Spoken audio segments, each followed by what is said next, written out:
মাঘ মাসের ১ম দিনের ভ্লগ এটা।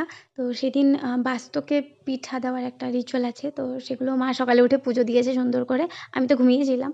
আর সকালে উঠে দেখলাম মা খুব সুন্দর, সুন্দর পিঠা বানিয়েছে। তো তোমাদেরকেও দেখালাম। এই পিঠার সিজনে তো শুধু পিঠাই হচ্ছে আমাদের বাড়িতে ২-৪ দিন ধরে। আজকেও সকালে মা অনেক টাইপের পিঠা বানাচ্ছিল। তো সকালে উঠে আমি ফ্রেশ হয়ে ব্রেকফাস্ট করলাম। চা-টা, পিঠা-টিঠা এসব দিয়ে। আর কি পিঠা বানিয়েছে এই যে তোমাদেরকে দেখাচ্ছি দেখো।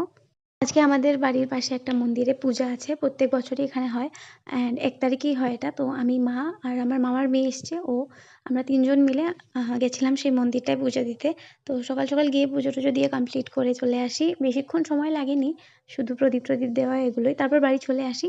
আর সন্ধ্যাবেলা করে আবার রেডি হই সেই মন্দিরের ওখানেই। আজকে রাত্রে খাওয়া-দাওয়া আছে। সাথে একটু ফাংশনও হচ্ছে শুনলাম। আমরা গিয়ে বেশিক্ষণ থাকিনি। অল্প টাইম ফাংশন দেখে খাওয়া-দাওয়া করে চলে এসেছি। তো এখানে হচ্ছিল প্রোগ্রামটা। আর খাওয়া-দাওয়া করে বাড়ি চলে আসি। আর আমার মামার মেয়ে যে বললাম ও, তানিয়া আমাদেরকে একটু ডান্স করে দেখাচ্ছিল। ও ডান্স শেখে, খুব ভালো নাচে ও। তো যাই হোক ডান্স-টান্স করার পর আমরা সবাই মিলে গল্প করছিলাম। আমরা ৩ জন আজকে একসাথেই শুবো। তো আজকের ভ্লগটা এতটাই। বাই।